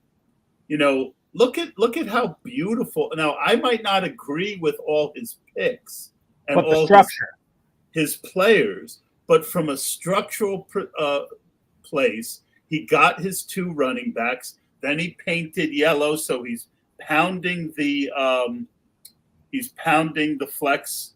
You know, maybe he likes Ingram more than I do. I don't like the 2 tight ends he backed up with as much as some other options, but Damian Harris is a good pick. Juju is a guy you can put in on bye weeks. Kendra Miller still has upside. Mm-hmm. I like Shaheed. I mean, this is a team, you know, if Tua gets hurt, it fouls, right? But if Tua is healthy and plays to the level he can with those weapons, I mean, he scored 40 points 1 week last year where each of Hill and Waddle were right there with him. I mean, Drake London, DJ Moore, Lockett, really, really solid structure. And I think if you're going to play in a lot of these tournaments, and I'm sorry, I drifted a bit, you really need to understand how the best players structure their teams and mirror it within a sense of your own players that you like. Because then it's not about structure. Once you get the structure down, then it's all about player evaluation, which is another whole animal in and of itself. But that is the harder part. Right. My only thing with the Tua team is everything you said spot on. But I feel like a team, when you have Tua, you're trying to tell that story. He's going to be as good as he was to start the season before the concussions. But on a team like that, I feel like you have to, in this format, get a pretty good backup. Going naked to it, you're setting yourself up. I know there's going to be plenty of guys available, and I get that. Bryce Young's, the C.J. Stroud's, the Sam Howell's, Ryan Tannehill, maybe. But I feel like one of these guys, you should have added an upside play like Kenny Pickett possibly, or, Russell Wilson. Wait, you just used upside and Kenny Pickett in the same. I like Kenny Pickett a little bit more than most. Okay, fair enough. No, guys, I think if there was any team that needed a backup because of Tua's injury, but I wouldn't be shocked if he takes Mike Smith with the last pick, right? White, and that would be a way to, I probably shouldn't have said that, but I mean, if that was my team, I might be taking Mike Smith in the last round to kind of back up. And because once you get to the 20th round, I don't mind throwing away a pick per se. Terp, what do you? I commissioned the midnight draft last night for the Fantasy Pros Championship. 26 quarterbacks went off the board in that draft. Tonight we have 23 quarterbacks off the board. In fact, everybody but Team 9, who is Frank Levy, they've all backed up their quarterback. What do you? I mean, is this a trend that you've been seeing in drafts this year? Because normally with the elite guys, the Jackson, the Mahomes, the Hurts, the Allen, the Burrows, you don't normally see those teams draft backups, but we're seeing it a lot more this year. Why do you think that is? I don't personally understand it. I know it's early in the game, so you're, protecting yourself for a potential preseason injury. With waivers and everything, you can, mix and match your quarterback position. But I mean, if you're drafting any of the top 7, 8 quarterbacks, to me, you're betting on them. And there's really no reason. I mean, if you want to take somebody in the 18th, 19th, 20th round, that's fine. And, you can do whatever you want. But these guys who are spending like 10, 11, 12th round capital on a backup quarterback, this is a recipe for disaster. Like Todd said, I mean, there's any pick is better than Jared Goff. Doesn't matter who it is, besides a kicker and defense. Any pick is better in that spot than Jared Goff. Any pick is better than Kirk Cousins when you have Joe Burrow. Anybody. Doesn't matter who it is. Kirk Cousins is never going to see the starting lineup for you. Aaron Rodgers, very unlikely he's going to play over Trevor Lawrence. Possibly, that's the one that I think. Yeah, I think there's a world where Rodgers is a top 5 quarterback and Lawrence doesn't take that next step. Let's not even think Daniel Jones. Daniel Jones is another one.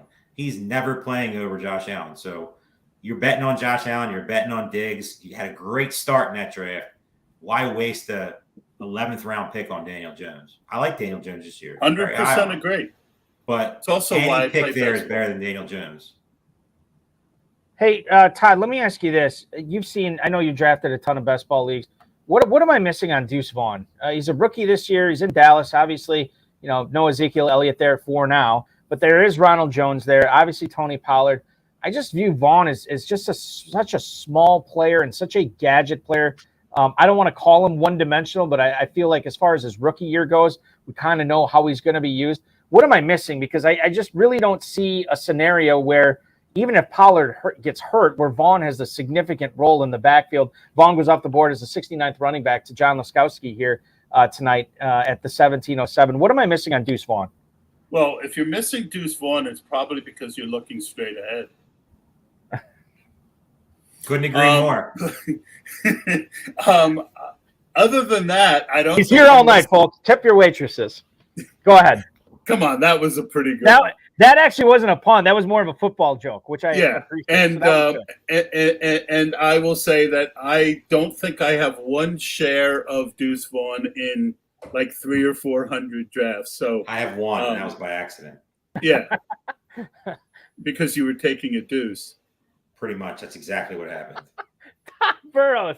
Oh my goodness, he does his own act on the show. We're just and a very teeing very him up funny for all these jokes. We're just softballing him. Go ahead. I mean, you throw me fat pitches, and I come out with strong opinions and bad jokes. It's my brand.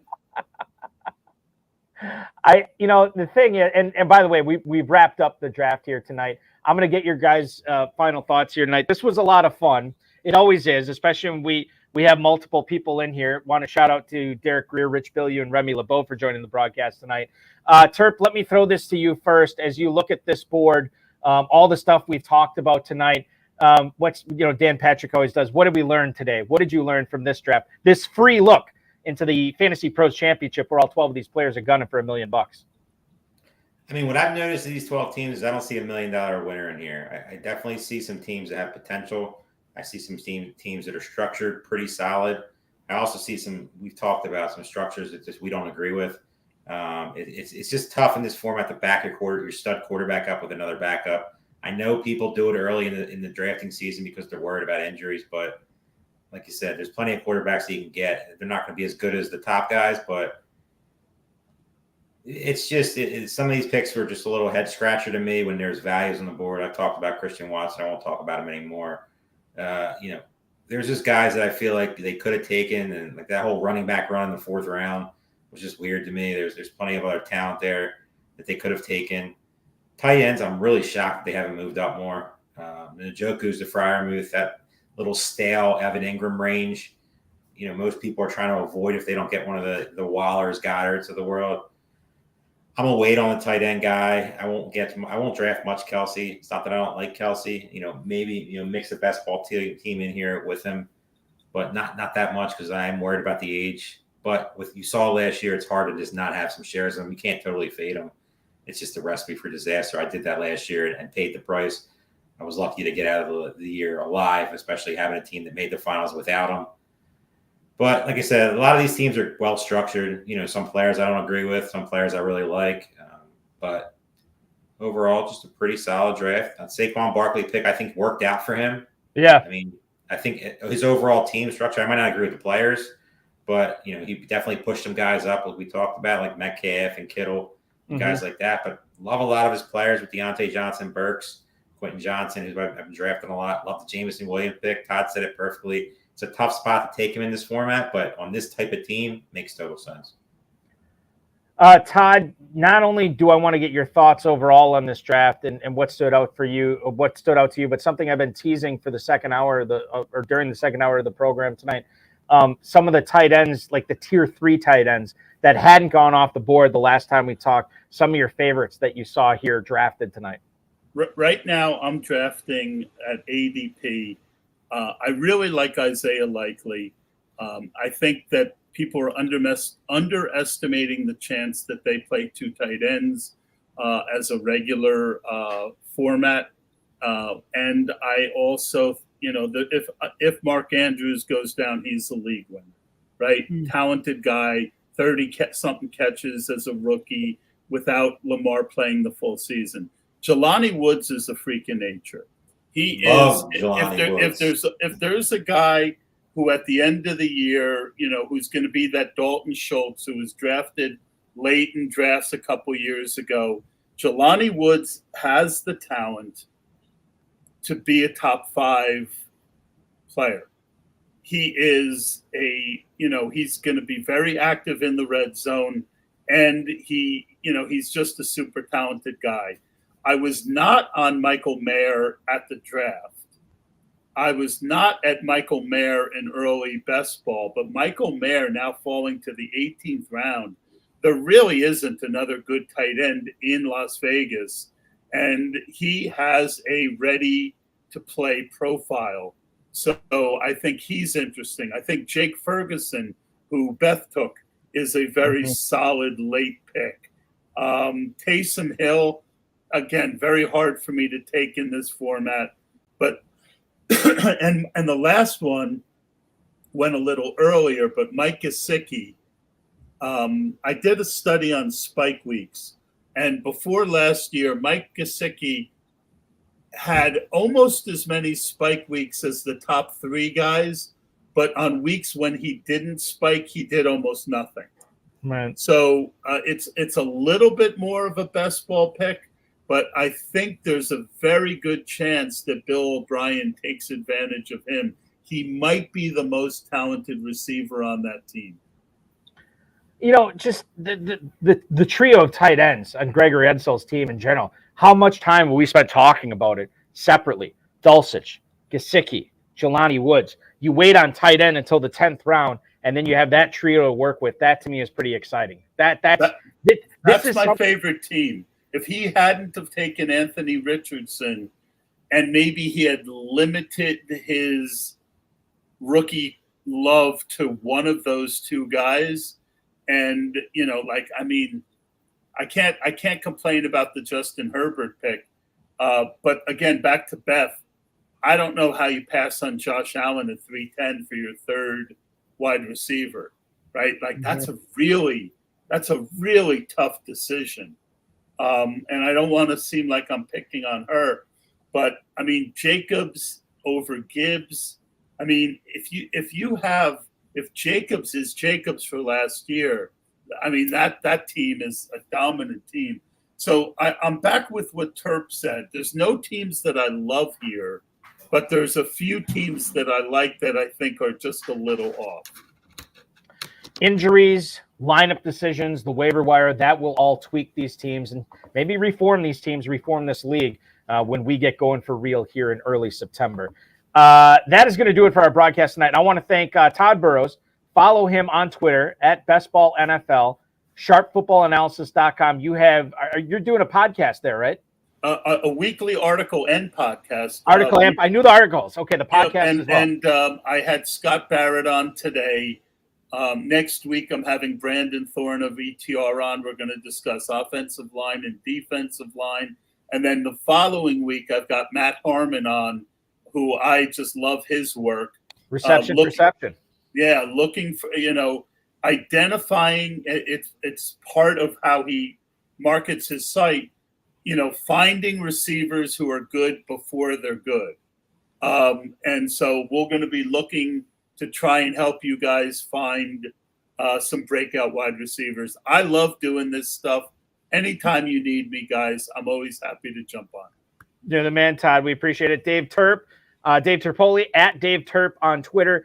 Dave, we'll do this again. Are you and Aiden doing a Sunday best ball tournament live? Superflex. We're Superflex draft on Sunday. We're going to get that going. Should be fun.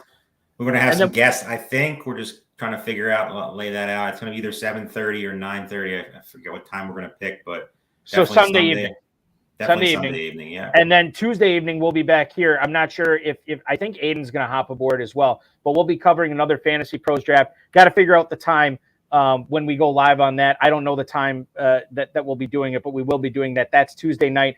No HSFF hour this Friday. I can tell you that right now. I committed to, and this is my apologies, and everybody's being mad at me. But Two-Packer and the Dizzle, Dave Gerzak, and I, amongst other people, are heading down to Milwaukee to see Green Day and Foo Fighters on back-to-back. Sounds like a great time. I listen. I'm jacked for it. It's like my last fun thing I could do for the rest of the summer, and then it's like work mode the rest of the way. Can you do me a favor and get the Forrest Gump smiley face? You gotta go all out. This is your last fun of the summer. If you've got the cap and the beard, right? You gotta rock the smiley face tee. Yeah. To just cover it.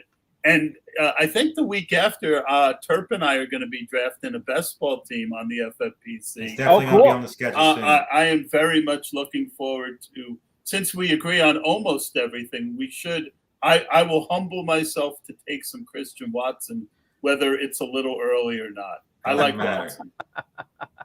We'll look forward to that. We have never done this much live draft coverage than we're doing this season. It won't be that long before we're covering main events live, but plenty of best ball, plenty of Fantasy Pro, Superflex best ball, and everything. Todd, Dave, thank you so much, guys. We'll talk to you again real soon. Thanks so much for having me. Ladies and gentlemen, that was Todd Burrows, and that was Dave Terpoli from the coverage that you had tonight. If you want to join in and compete against these 12 teams and you think you can do better than these 12 teams, make sure that you are going to myffpc.com and signing up for the Fantasy Pros Championship. A $1 million grand prize is at stake this year, a super deep prize pool. Hopefully you can join in, and maybe we'll be talking to you on this show in a few months when you are that 7-figure winner. Once again, stay tuned for more coverage on the FFPC YouTube channel.